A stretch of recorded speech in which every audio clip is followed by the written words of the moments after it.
اقسم بالله انا ممكن اقوم اكسرك. ليه بتصعبوا الدنيا علينا؟ ليه بتصعبوها ليه؟ انت بتزعلي ليه؟ ممكن افهم، انا ممكن افهم انت بتزعقلي ليه. انت مين؟ انت مين؟ يا رب الخلاص، عشان خلاص دول 5 خطوات تانيين هيخلوا اي شخص يتعلق بينا. كده معانا اول 5 خطوات اللي فاتوا، ودول 5 خطوات تانيين هيخلوا شخص يتعلق بينا. بس انا مش عارفه دول بقى هيبقوا على حسب ايه. يعني التاني كان 5 خطوات في خمس خطوات في علم النفس. عندها مشاكل في حياتها بخصوص الارتباط، اللي نفسه يرتبط ومش عارف، واللي نفسها تتخطب، واللي نفسه يتجوز، وكتير منهم بيفشلوا حتى ان هم يدخلوا في علاقة. والله ده اقوى من الشيخة خديجة المغربية. يرتبط هيرتبط، اللي مش عارف يخطب هيخطب، اللي مش عارف يتجوز هيتجوز، اللي طلق هيرجع لجوزه. وانا هنا النهاردة عشان اقول لك تعمل ايه خطوة بخطوة. بجد مش عارفة كنت هعمل ايه من غيرك في حياتي. بجد مش عارفة اتجوز، هموت واتجوز. بجد مش عارفة من غير الفيديو بتاعك انا هتجوز ازاي. شكرا عشان انت موجود في حياتنا، شكرا. علم النفس بيقول ان اسهل هو قال علم النفس؟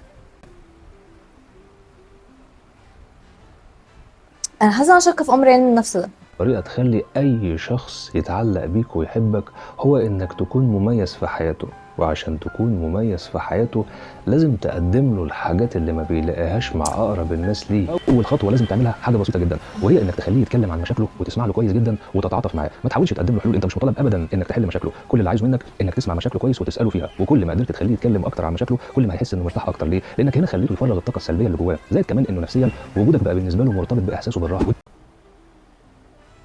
عامة يعني ماشي، مش هقدر بصراحة اقول حاجة، بس البداية ما كانتش لطيفة. يعني نصيب يعني يا باشا، نصيب. مش شايف لما حد يقول لك انا مش شايف فيك اي حاجه مميزه ما تردش عليه، اتريق عليه بالكلمتين دول. يا نهار اسود، مش شايف فيا ولا ميزه ولا واحده؟ طب بص في المرايه كده يمكن تشوفها هناك. كده الناس هتموت من الضحك عليه هو، ما انت قلق. كده الناس هتموت من الضحك عليك، كده الناس هتموت من الضحك عليك والله. دمك تقيل. لما حد يقول لك انا مش زيك، ماليش في اللف والدوران وبحب الصراحه والدغري، ما تحاولش تشرح له موقفك، بالعكس اديله في وشه. عندك حق، انا اديله فعلا في مش وشه. زيك. على الاقل واحد فينا فاهم ان الصراحه من غير احترام تبقى وقاحه مش ميزه. كده انت اديت له درس في الاخلاق عمره ما هينساه في انا حياته. مش عايز اصلا، انا اصلا مش عايزه ابقى متربيه. نفس تخلي اي حد يتعلق بيك ومش هياخد باله ان هو تحت تاثيرك. يعني ايه بقى؟ يعني ايه؟ ليه كل الناس ماسكين 5 حيل في علم النفس عشان تخلي الناس تتعلق بيها؟ يا جماعه ما تسيبوا الناس في حلقه، يا جماعه حرام، حرام والله العظيم. ليه يتعلقوا الناس بيكوا؟ ليه يتعلقوا الناس بيكوا؟ طب بعد ما تتعلق، يعني انا بعد ما اتعلق بيك ما انت هتسيبني وتمشي؟ ما انت هتسيبني؟ لا بيك ليه؟ ليه؟ انا عملت ايه في حياتي؟ من اذكى 5 حيل نفسيه في علم النفس تخلي اي حد يتعلق بيك ومش هياخد باله ان هو تحت تاثيرك. رقم 1، لاي كونتاكت. لما تبص له بص في عينه لحد ما هو اللي يشيل نظره. هما تقريبا كانوا في نفس المحاضره او قاريين نفس الكتاب. النقطة الأولى، لازم تكوني شخص سهل الاقتراب منه. جمالك وأنوثتك الاتنين دول لوحدهم مش كفاية، ودي حاجة الغندورة بتبقى فاهمها كويس قوي. بالعكس بقى، ده أحيانا الجمال والأنوثة الاتنين دول بيكونوا عقبة بتمنع أي. بس انا حسب معلوماتي يعني ان البنت لازم تبقى تقيلة، وان الراجل يحارب عشان يوصل لها ويعمل وبتاع. مينفعش البنت تبقى سهلة، مينفعش تبقى سهلة، مينفعش البنت تبقى سهلة، ما ينفعش تبقى سهلة. البنت ما ينفعش تبقى سهلة، مش هينفع. الغندورة بقى بتعمل ايه؟ بتلعب على النقطة دي، بتشله خوفه ده تماما، بتخليه يحس ان هو مرتاح قوي وان هو عنده فرصة معاها. في اول العلاقة هي اللي بتفتح معاه مواضيع، هي اللي بتسأله على رقم تليفونه، وهي اللي بتقوله ان هي هي اللي بتشوطه. يلا يا بنات، يلا اتعلموا من عمو الشط. لا مش عمو مش عمو الشط، اتعلموا منه الشط. مع الوقت الراجل بيبتدي يرتاح معاها، فمش بيتوتر ومش بيتهته. الغندورة بتعرف تخلي نفسها كومفورت زون. فلو انت معتمدة على الجمال والأنوثة فقط مهما كنت هو انا امك؟ يعني هل بصراحة يا أختي العزيزة أنا لو حطيت نفسي مكانه فأنا عذره ومش قادر ألومه. ما هو المشكلة هنا مش قصة جرأة ومش قصة ثقة في النفس، المشكلة هي إن حضرتك مش فاتحة له سكة يقرب لك منها. هو بالنسبه لك انت عامله دراساتك وعامله حواراتك وعامله ومكلمه صاحبتك الاف بي اي عملت لك سيرش عنه وفهمتك كل حاجه، بيحب ايه وبيروح فين وبيجي منين وبيصاحب مين وامه مين وابوه مين وابن مين ومنين وامتى وازاي وفين وليه. ف معلش هو اصل هو انت كوتي محتاج ان احنا نتكلم معاه وان احنا نديله رقمنا وان احنا نفهمه وان احنا نعرفه وان احنا نعلمه وان احنا ناكله ونشربه وكده يعني.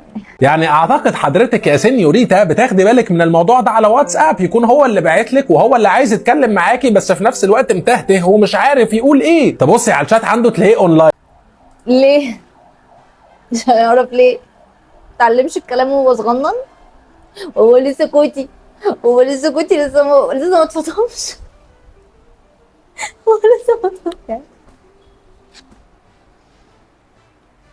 مشكلة الرياكت ان انت بيبقى في حاجات نفسك تقولها بس ما ينفعش تقولها عشان انا بنت، يعني هو عشان انا بنت. عارف لو ولد هيقول عادي مش هيفرق معاه. ان كل شويه يبقى تايبنج وبعدين يمسح اللي كتبه وبعدها بدقيقتين يفضل اونلاين برضه، دوره بقى وبتعيد نفسها كل شويه تايبنج ويمسح اللي كتبه وفي الاخر مش بيبعت لك حاجه. ما هو بيبذل مجهود جبار في التفكير علشان يطلع بالجمله السحريه. أيوة.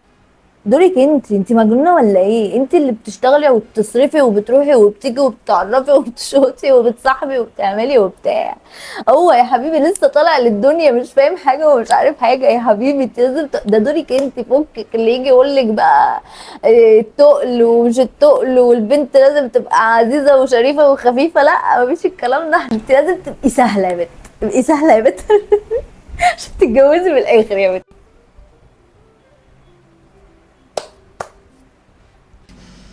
ماشية الأنثوية أكيد فيها نوع من أنواع الليونة، تمام؟ هل ده معناه إنك بقى تمشي عمالة تترقصي يمين وشمال وأنا ديفا؟ مش حاجة اسمها كده، وأكيد دي مش بادي لانجوج محترمة أو حد ينفع يعملها. لكن ببساطة لو انتي متعلمة ازاي تمشي في الكعب، كلنا يا بنات نتعلم نمشي في الكعب. يعني عندك غضروف، عندك رباط صليبي، عندك شلل رعاش، كعب. مش هتتجوزي يبقى بقولك ليكي تبقى قدام بعضها مش جنب بعضها، مش مفتوحة كده. انا بمشي كده بالظبط بجد. البنت دي ايه ده انتي برافو عليكي موت. بس انا مش شايفه الدبله.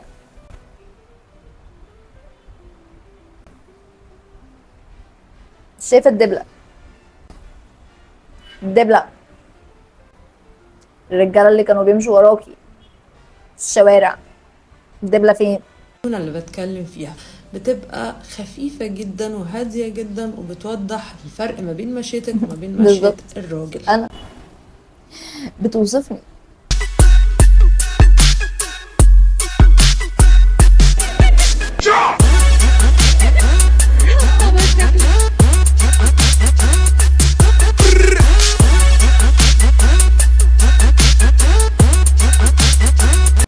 تاني حاجة وهي قعدتك.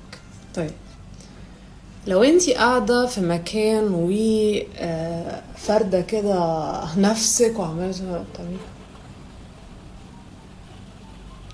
مش حد هيجي يتكلم معاكي وانتي بالاتيتود ده خالص. اولا انتي بتدي انطباع عن نفسك ان انتي شخص مغرور، كمان اللي انتي بتعمليه ده اوفر قوي، يعني لا يمكن ينتج عن شخص طبيعي يعني.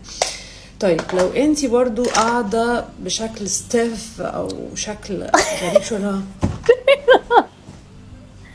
عارفة اللي هو الاتيتود ازاي ضايق، مش عارفة اللي هي الاداء بتاع ان انتي توضحي لحد اللي قدامك ان انتي ماسكلين قوي او ان انتي ذكورية قوي وان انا قوية وجامدة واللي انت بتعمله ده بقى مش عاجبني ومش عارفة الجو ده.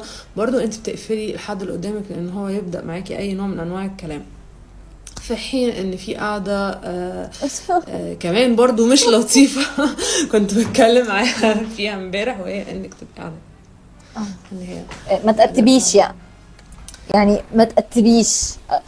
عارفه الموضوع بيبقى شكله وحش قوي، وبيدي انطباع في البادي لانجوج. الناس اللي بتبقى دارسه بادي لانجوج كده وهي قاعده معاكي بتبقى شايفه ان انت مالك، انت غلبانه ليه كده، انت زعلانه ليه، كوت.